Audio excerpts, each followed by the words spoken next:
평생 자식 잘 키웠다고 안심했는데 정작 내 노후는 내가 책임져야 한다니 이게 무슨 말인가 싶습니다.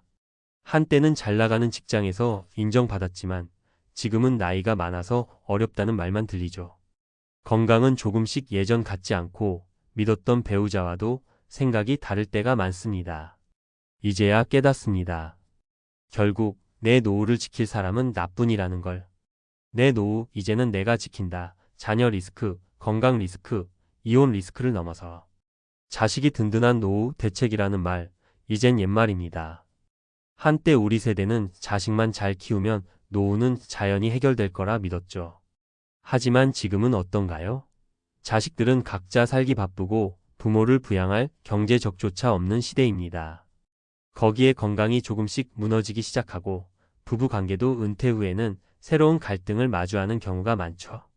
이런 리스크 속에서 우리는 이제 스스로를 지키는 법을 배워야 합니다. 1. 자녀 리스크 믿었던 자식이 등을 돌릴 때 첫 번째로 이야기할 것은 자녀와의 관계입니다.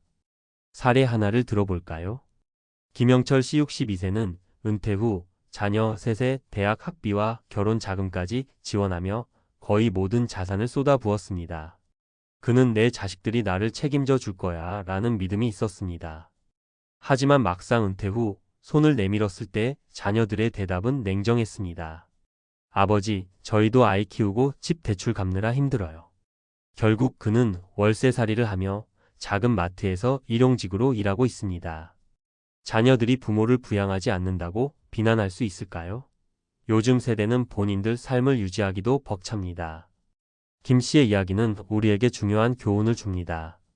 자식은 노후 대책이 아니라는 사실을 빨리 깨닫고 스스로 준비해야 합니다. 2. 건강 리스크 작은 방심이 노후를 무너뜨린다. 건강은 우리 삶의 가장 큰 자산입니다. 박미정 씨 59세의 이야기를 들어볼까요? 그녀는 평생을 바쁘게 일하며 살았고 은퇴 후에는 한숨 돌릴 계획이었습니다. 하지만 은퇴 직후 정기검진에서 고혈압과 당뇨 진단을 받았습니다. 조금 쉬고 나면 나아질 거야 라고 생각했지만 꾸준한 관리와 운동이 없던 그녀의 병세는 점점 악화됐습니다. 치료비는 쌓여가고 노후 자금의 절반 이상이 의료비로 빠져나갔습니다. 건강을 잃으면 노후 계획도 무너집니다. 퇴직 후 첫 번째로 해야 할 일은 체력 관리입니다. 하루 30분 걷기, 건강한 식단, 정기검진은 필수입니다. 건강을 지키는 것이 곧 내 노후를 지키는 일이라는 점을 잊지 마세요. 3. 이혼 리스크 은퇴 후 찾아오는 부부 갈등. 부부가 함께 은퇴를 맞이하면 행복할 줄 알았습니다. 그러나 은퇴 후 2년 만에 이혼한 한 부부의 이야기는 많은 것을 시사합니다. 이정수 씨 64세와 아내 62세는 은퇴 후 함께 농촌으로 내려가 조용히 살 계획이었습니다. 하지만 아내는 계속 도시 생활을 원했고 이견이 좁혀지지 않아 다툼이 잦아졌습니다. 결국 두 사람은 각자의 길을 가기로 했습니다. 이혼 후 정 씨는 의지하던 사람이 없어지니 더 공허하다며 큰 외로움을 느꼈습니다. 부부 관계는 은퇴 후 새로운 시험대에 오릅니다. 서로의 기대치를 조정하고 대화와 이해를 통해 관계를 유지하는 노력이 필요합니다. 배우자와 함께 가는 노후는 협력 없이는 불가능하다는 사실을 기억하세요. 스스로 지키는 노후 어떻게 시작할까? 위 사례들을 보면 결국 하나의 결론으로 이어집니다. 내 노후는 내 스스로 지켜야 한다는 것입니다. 그렇다면 어떻게 시작해야 할까요? 여기 몇 가지 실질적인 방법을 제안합니다. 경제적 자립. 은퇴 후에도 수익을 낼 수 있는 활동을 계획하세요. 자격증이나 기술을 배우는 데 투자하세요. 예를 들어 바리스타 자격증, 주택관리사 또는 프리랜서로 활동할 수 있는 기술은 노후 자산이 됩니다. 건강관리. 하루 30분 이상 꾸준히 걷거나 근력 운동을 하세요. 자연식 위주의 식단을 유지하고 정기검진을 통해 미리 대비하세요. 사회적 관계. 새로운 취미나 동호회에 가입해 외로움을 줄이고 다양한 사람들과 교류하세요. 배우자와 꾸준히 대화하며 서로의 은퇴 계획을 조율하세요. 심리적 준비. 자녀나 배우자에 대한 지나친 기대를 줄이고 스스로의 행복을 추구하세요. 새로운 목표를 설정하며 삶의 의미를 부여하세요. 끝맺으며 노후 선택은 당신의 몫입니다. 자식에게 의지하려다 실망하고 건강을 잃고 배우자와 멀어지는 일은 더 이상 드문 이야기가 아닙니다. 결국 나의 행복은 내가 책임져야 합니다. 노후를 준비하는 가장 확실한 방법은 바로 오늘부터 작은 실천을 시작하는 것입니다. 이제는 나를 위한 삶, 스스로 부양하는 삶을 만들어 나가세요. 내 노후는 내가 책임진다. 전문가가 말하는 셀프 부양 시대의 생존 전략.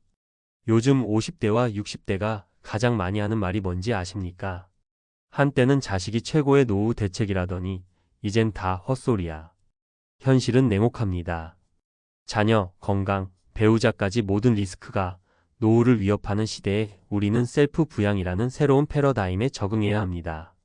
이제 전문가의 관점에서 더 구체적이고 실질적인 해결책을 이야기해 보겠습니다.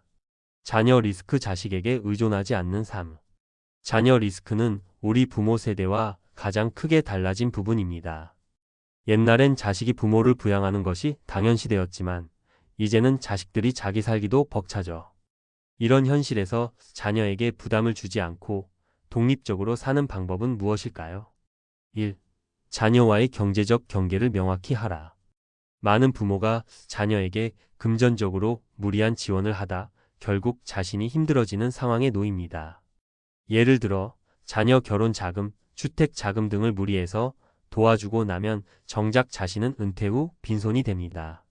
해결책 자녀와 경제적 경계를 명확히 하세요.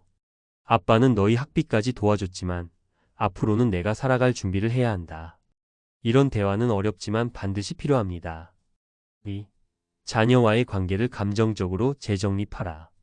자녀와의 관계는 경제적 의존뿐 아니라 정서적 의존에서도 벗어나야 합니다. 자식에게 모든 기대를 걸다 보면 실망이 크기 마련입니다. 현명한 부모는 자녀를 독립적인 성인으로 대하고 스스로의 삶에 집중합니다. 취미를 만들고 친구와의 관계를 넓히며 자녀에게만 매달리지 않는 삶을 추구하세요. 건강 리스크 작은 변화로 큰 차이를 만든다. 건강은 노후의 기본 자산입니다. 이건 누구나 알지만 정작 실천이 부족한 경우가 많죠. 시간이 없어서 혹은 이 정도는 괜찮겠지 하며 방치하다 보면 돌이킬 수 없는 상황에 이릅니다. 1. 건강은 습관의 결과다. 건강은 하루아침에 나빠지지 않습니다. 마찬가지로 하루아침에 좋아질 수도 없죠. 중요한 건 작은 변화부터 시작하는 겁니다. 예를 들어 하루 30분 걷기만으로도 당뇨와 고혈압 위험을 크게 줄일 수 있다는 연구 결과가 있습니다. 특히 아침 햇살 아래 걷기는 신체 건강뿐 아니라 정신 건강에도 좋습니다. 2. 꾸준한 관리와 예방은 필수다. 건강 관리는 자동차 점검과 같습니다. 정기적으로 검진을 받고 작은 문제를 제때 해결해야 큰 문제로 번지지 않습니다. 은퇴 후엔 건강보험을 적극적으로 활용해 정기적인 체크업을 받으세요. 예방은 치료보다 훨씬 저렴합니다. 작은 방심이 큰 병으로 이어지는 것을 막으려면 지금부터 행동에 나서야 합니다. 이혼 리스크 은퇴 후의 관계를 재설정하라. 부부 관계는 은퇴 후 새로운 도전을 맞습니다. 직장 생활 동안에는 각자의 역할이 명확했지만 은퇴 후에는 하루 종일 함께하는 시간이 늘어나면서 갈등이 커질 수 있습니다. 이혼 리스크를 줄이기 위해서는 어떻게 해야 할까요? 1. 서로의 기대치를 조율하라. 은퇴 후 부부 사이의 가장 큰 문제는 서로 다른 기대입니다. 한쪽은 여행이나 여유로운 삶을 기대하지만 다른 한쪽은 경제적 안정이나 현실적인 문제에 초점을 맞추는 경우가 많습니다. 대화와 조율이 필수입니다. 서로의 생각을 터놓고 이야기하며 은퇴 후 어떤 삶을 원하는지 명확히 하세요. 2. 함께할 취미를 만들어라. 같은 취미를 가지는 것은 부부 관계를 유지하는 데 큰 도움이 됩니다. 예를 들어 텃밭 가꾸기, 등산, 혹은 여행 등 공동의 목표를 정하면 갈등이 줄어듭니다. 또한 개인만의 시간을 존중하며 서로에게 지나치게 의존하지 않는 것도 중요합니다. 셀프 부양 시대를 위한 실질적 전략. 1. 경제적 독립. 은퇴 후 경제적 독립은 생존의 기본입니다. 소액 투자로 안정적인 수익 창출 배당주, ETF 같은 안정적인 금융 상품에 소액이라도 꾸준히 투자하세요. 노후에도 가능한 자격증 바리스타, 유튜브 운영, 주택 관리 등 새로운 기술을 배우고 활용할 수 있는 기회를 찾아보세요. 2. 삶의 간소화. 더 많이 벌기 위해 애쓰기보단 소비를 줄이는 것이 더 현실적인 접근일 수 있습니다. 미니멀 라이프 실천. 작은 집에서 살거나 불필요한 물건을 줄이고 단순한 생활을 유지하세요. 소비 습관 점검. 꼭 필요한 곳에만 돈을 쓰고 유행이나 남의 시선을 신경 쓰지 않는 소비 습관을 가지세요. 3. 심리적 안정. 마지막으로 중요한 건 심리적 안정입니다. 은퇴 후 외로움과 불안감을 극복하기 위해선 새로운 목표를 설정하고 삶의 의미를 부여하는 것이 필요합니다. 봉사활동, 지역사회나 취미 모임에 참여하며 사람들과 교류하세요. 정신건강관리, 명상, 독서, 걷기 등을 통해 내면의 평화를 유지하세요. 마무리하며 당신의 선택이 당신의 미래를 만든다. 노후 준비는 더 이상 선택이 아닙니다. 자녀, 건강, 배우자라는 리스크를 넘어서 스스로를 지키는 것이 필수인 시대입니다. 위에서 제시한 전략들을 통해 한 발 한 발 내디드세요. 내가 나를 책임진다는 마음가짐만으로도 이미 반은 성공한 것입니다. 지금부터라도 작은 행동을 시작해 보세요. 당신의 노후는 스스로의 손에 달려 있습니다.